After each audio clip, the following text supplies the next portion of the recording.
ndiko ndasemerera ku bavyeyi banyumva n'abarundi banyumva bakunde bavyare ku rugero kuko niyo nkingi y'iterambere ry'igihugu n'abo twibarutse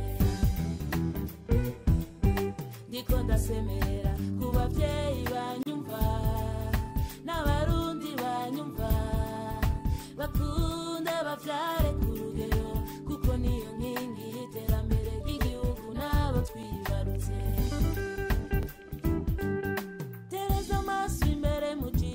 Depuis 2000, le Burundi a constaté qu'il y a un taux de croissance démographique élevé. Nous devons tous être conscients du problème qui nous guette. Si rien n'est fait aujourd'hui, tous les efforts du gouvernement en matière de développement risquent d'être freinés.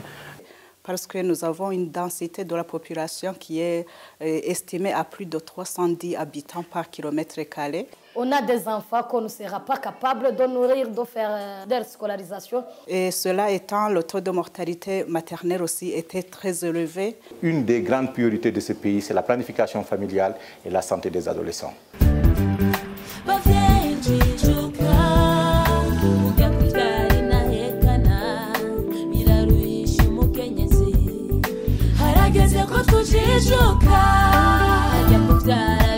Le gouvernement a adopté une déclaration de politique démographique dans laquelle il est stipulé que d'ici 2025, il faut qu'au moins on ait 3 enfants par femme, par famille, alors que maintenant nous sommes à 6,4 par femme et par famille. On ne peut jamais développer un peuple sans savoir combien de population on a. Nous avons fait ce qu'on appelle des analyses des données du recensement pour ressortir les défis démographiques.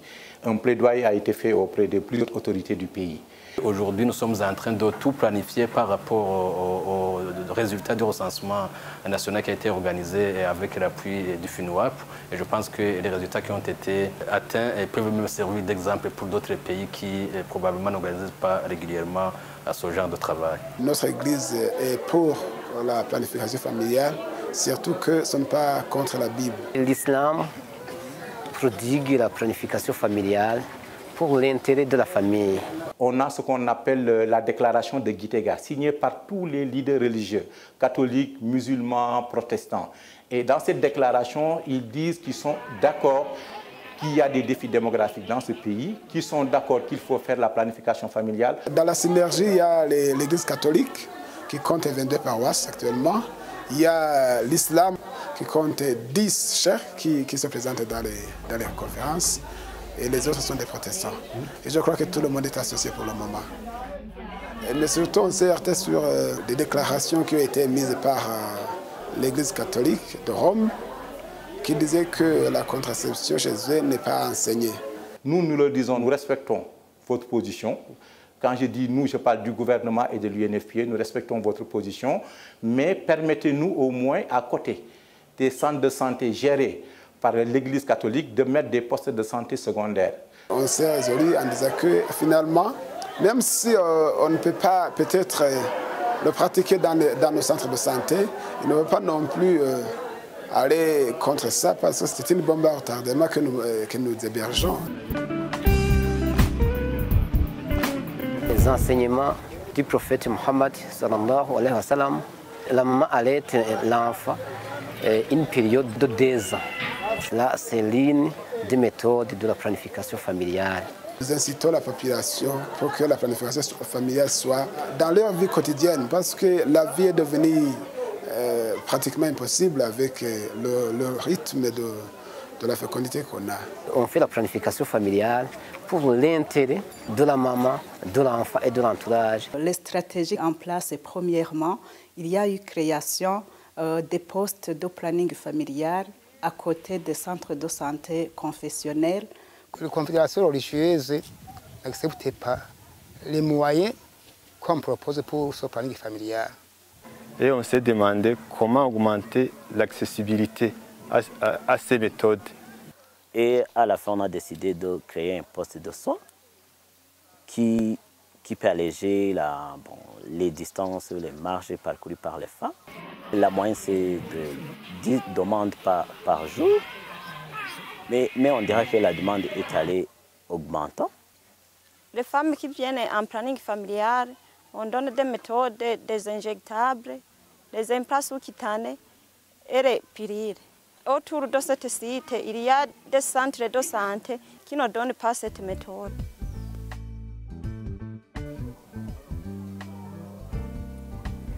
Avec l'accès facile à ces méthodes, ça va augmenter le taux de prévalence en contraceptif. Nous avons beaucoup de postes de santé secondaire à côté des centres de santé confessionnels.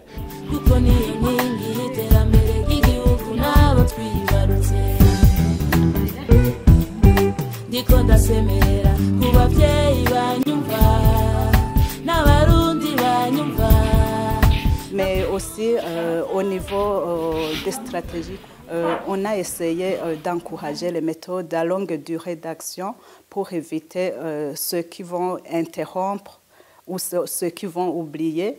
Si vous regardez un peu le pays, on a un problème d'accessibilité avec les collines. On parle de pays aux 1000 collines. Pour essayer d'éviter les ruptures et pour essayer aussi d'empêcher les femmes de retarder soit dans la prise des pilules ou autres, nous avons mis l'accent sur certaines méthodes comme l'implant, comme le DUI, etc.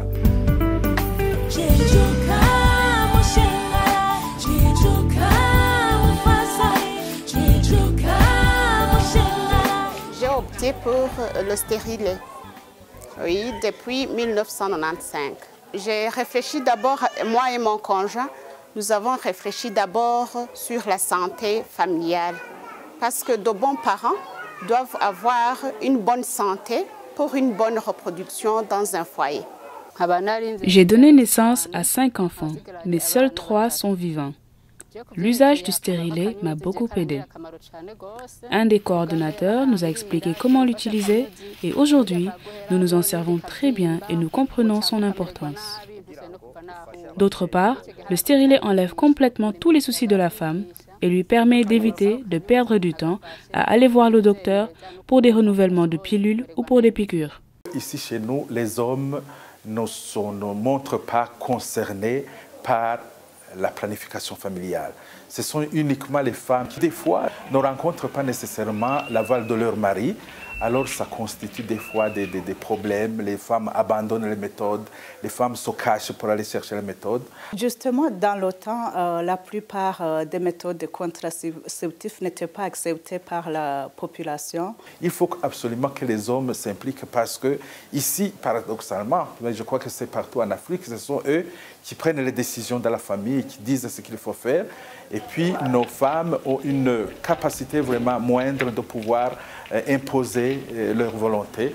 Et c'est pourquoi aussi il faudra une association, une implication des hommes dans des programmes de santé, et notamment celui de la santé de la reproduction. Avec l'évolution, nous constatons qu'il y a pas mal d'hommes qui acceptent d'avoir la vasectomie volontairement.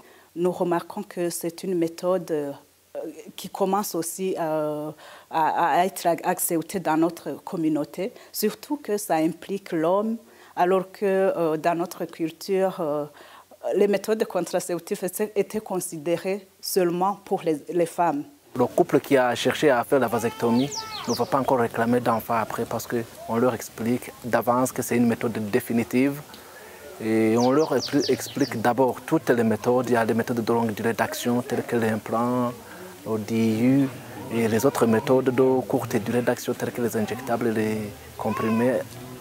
Dans ce cas, on leur explique et ils disent qu'ils ne veulent plus d'enfants. Et le couple qui ne veut plus d'enfants, on fait la vasectomie pour le monsieur.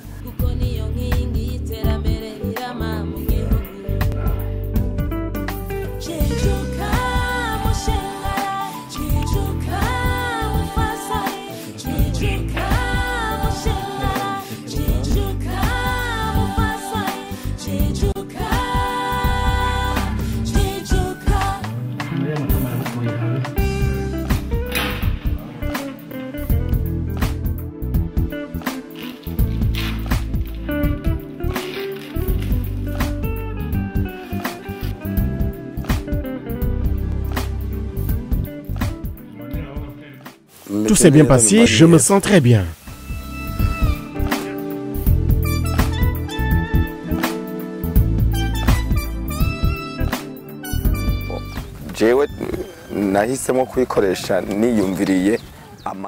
Moi, j'ai décidé de faire la vasectomie en tenant compte de la santé de ma femme. Parfois, quand nous entendons parler de la planification familiale, on a tendance à penser que c'est un fardeau que doivent porter les femmes seulement. Mais moi, en tant que serviteur de Dieu, j'ai eu pitié de mon épouse. J'ai décidé alors de lui accorder une pause en subissant moi-même l'opération de vasectomie.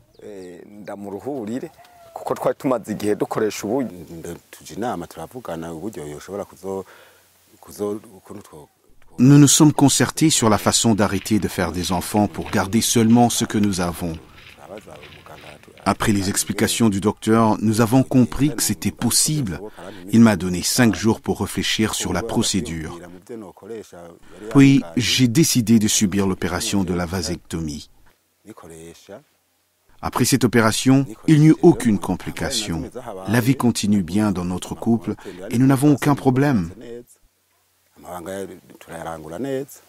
Il y a la femme qui est venue et désirer, il ne voulait plus d'enfants.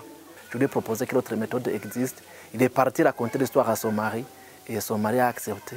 Ils sont venus, on a fait la vasectomie. Ça a bien réussi. C'était la première dans cet hôpital.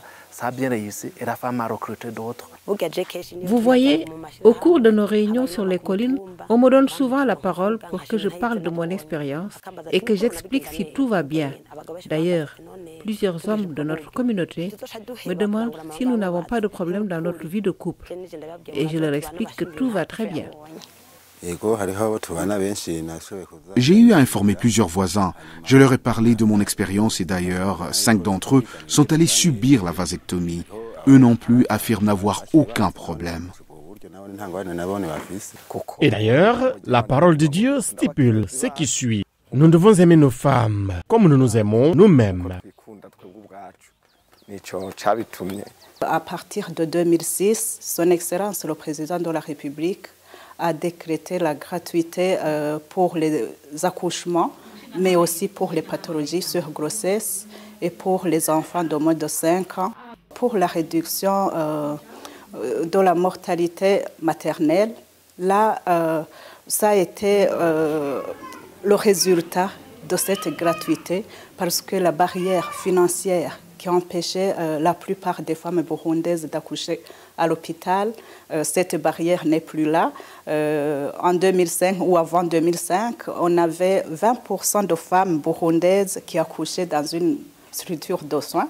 Maintenant, nous sommes à plus de 70% de femmes qui accouchent dans les structures de soins. Mais en même temps, on a intensifié la sensibilisation pour la population à tous les niveaux, jusque même au niveau de la communauté.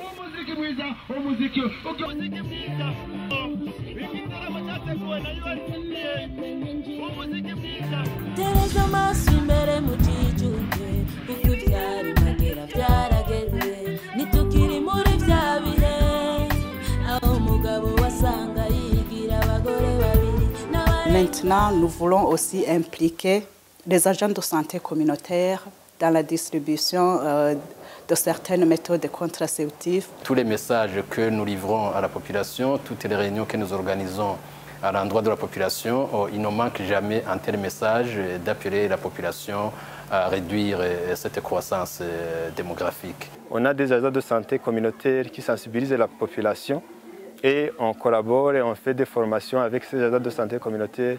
On discute avec la population. Les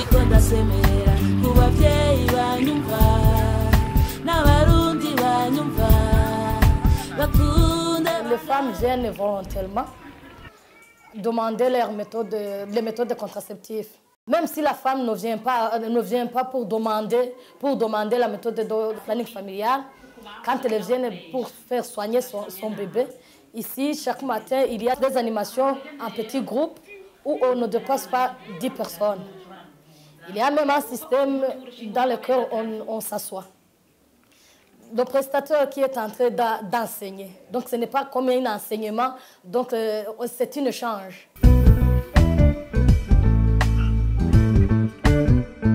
Dans notre centre de santé, la sensibilisation marche bien. Ça se fait de deux côtés. Premièrement, la sensibilisation se fait au niveau du centre de santé par le personnel du centre de santé. Il y a un autre côté de sensibilisation au niveau de la communauté et la sensibilisation se fait par les agents de santé communautaires. Au niveau de la communauté, les agents de santé communautaires et au centre de santé, ils ont appris comment il faut la sensibilisation dans la communauté. Les agents de santé communautaire forment un groupe qui est entre de 10 personnes à 20 personnes et on s'assoit ensemble avec l'agent de santé communautaire et on explique l'importance des méthodes de l'APF, toutes les méthodes. On présente devant la population toutes les méthodes disponibles au centre de santé, un par un.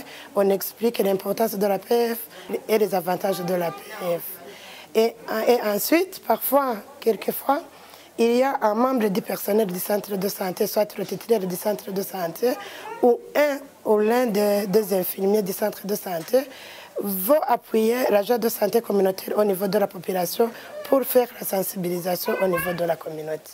Nous avons même commencé dans nos classes respectives, et donc chaque enseignant, il y a des leçons qui sont, je dirais, deux thèmes, dont l'un, soit le planning familial et la protection du VIH/Sida. Nous avons assuré la formation. On ne forme plus au niveau théorique.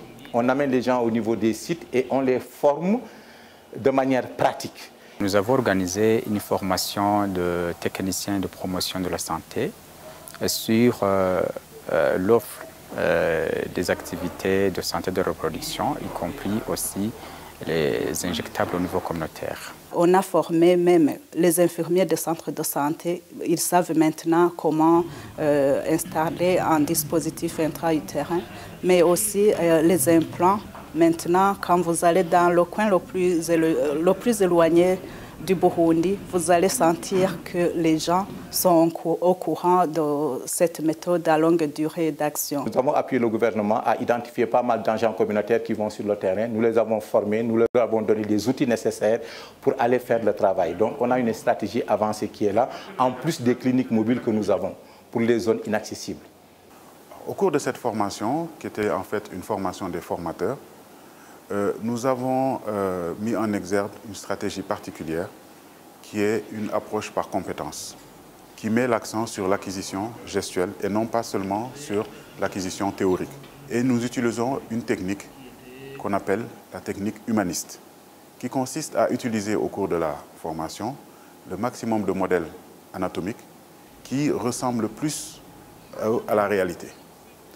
Et on exige que le participant puisse acquérir les compétences, avoir une maîtrise parfaite de la compétence sur le modèle anatomique avant de pouvoir s'exercer sur les patientes. Nous avons eu la chance ici au Burundi, avec l'appui de l'UNFPA, de pouvoir disposer du matériel pédagogique. Mais aujourd'hui, nous ajoutons un autre volet qui vont en fait offrir aussi les injectables au niveau communautaire. Avec la formation de ces agents de santé communautaire, avec la formation de ces techniciens de promotion de la santé en santé de la reproduction, les gens qui ont besoin de méthodes contraceptives modernes, qui ne sont pas offertes par ces centres de santé tenus par les confessions religieuses, ils vont avoir maintenant des méthodes. Les agents de santé communautaire vont arriver même dans les fonds coins pour administrer les méthodes modernes à ceux qui veulent utiliser ces méthodes. Ça, c'est très important pour le pays. Tout en sachant aussi qu'au niveau au Burundi, la méthode la plus utilisée, c'est surtout les injectables. Et c'est une méthode qui est préférée par les femmes. Quand nous allons en fait former ces techniciens de promotion de la santé, ces agents de santé communautaire, ils vont vraiment disponibiliser cette méthode tout près de la communauté pour la bonne santé de la mère. Nous avons formé beaucoup de gens, beaucoup d'infirmières, les prestataires en matière de pose et retrait d'eau douillet, qui viennent dans beaucoup de districts, dans beaucoup de provinces. Ngozi, Bujumbura, Kirundo, Kayanza, Chibitoke, Bubanza, Bururi, Karusi et Changuzo. C'est-à-dire qu'on a formé beaucoup. Je pense que là, nous avons la chance, je ne sais pas si c'est une chance d'avoir un pays qui n'a pas une grande superficie.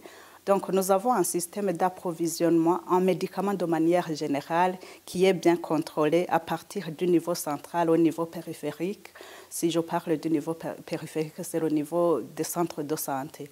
Il en est de même pour les contraceptifs. Donc, quand nous recevons les contraceptifs ici, nous avons un programme national de santé de la reproduction qui se charge à veiller sur l'acheminement des contraceptifs jusqu'au centre de santé. Et là, nous saluons le fait que nous avons même un logiciel, le logiciel Chanel, qui nous aide à gérer, efficacement les contraceptifs, mais aussi d'autres médicaments, afin de pouvoir éviter justement les ruptures de stock, que ce soit au niveau périphérique, mais même au niveau intermédiaire. Donc je dirais que dans ce domaine, jusqu'à maintenant, nous enregistrons des succès énormes.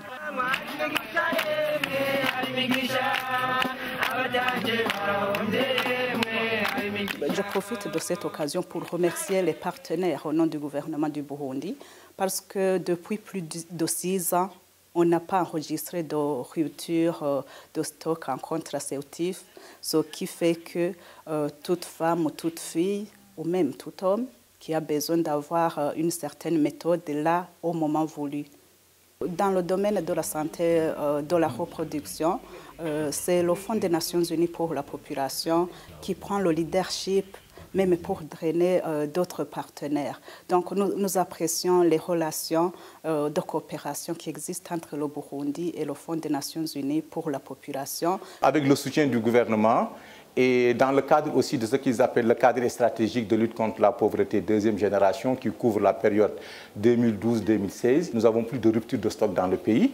Et nous avons mis l'accent suite à la demande du gouvernement et surtout par rapport aux besoins des populations sur les méthodes longue durée. La plupart des stratégies dont je vous parlais, on les fixe ensemble avec UNFPA. C'est grâce à cette organisation que le gouvernement du Burundi parvient plus ou moins aujourd'hui à prendre conscience de cette importante question. UNFPA a été la première organisation à ouvrir les portes de réflexion parce qu'on a introduit une demande et ils ont répondu positivement. Le UNFPA est une organisation encouragée. J'ai vu qu'il y a des experts, des personnes mieux outillées pour faire comprendre le message. Le travail du Fonds des Nations Unies pour la population, c'est un travail extraordinaire que nous apprécions beaucoup au Burundi, à voir ce qu'ils ont déjà fait au niveau de cette sensibilisation, au niveau des aides qu'ils accordent pour tous ces programmes.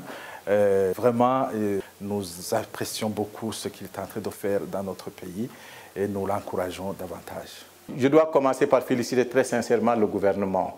De manière pratique et opérationnelle, si on regarde, on compare le budget de 2000 à 2013, chaque année, la part qui a été allouée aux contraceptifs et aux soins obstétricaux d'urgence a augmenté de manière substantielle.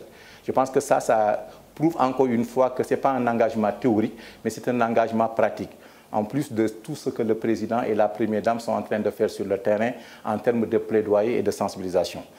Deuxièmement, du côté de l'UNFPA, je pense que nous avons pu mobiliser auprès des partenaires, suite aussi aux résultats du recensement de l'enquête de démographie et de santé, sur la base des défis démographiques qui ont été soulevés. Nous avons pu mobiliser plus de 1 500 000 $ avec la coopération belge pour les fistules. L'Union européenne s'est engagée à nous donner 3 millions de dollars pour la planification familiale. Et cette année aussi, les Pays-Bas vont nous accompagner pour l'acquisition de contraceptifs modernes pour un montant supérieur à 2 millions de dollars. Ceci prouve encore le rôle de mobilisation que le bureau a fait. En 2000, on était à un taux de couverture contraceptive qui n'atteignait pas 10%. Maintenant, nous sommes autour de 25%. Donc, vous voyez que c'est un peu quand même considérable. Les partenaires vont nous accompagner dans ce processus d'augmenter le taux de prévalence contraceptif parce que nous sommes convaincus que pour inverser les tendances du taux de croissance démographique dans ce pays, il faut arriver à 50% de taux de prévalence. Nous en sommes à 25,3 et nous comptons d'ici 2015 arriver à 40%. Et je pense que si on regarde les indicateurs, nous sommes sur la bonne voie.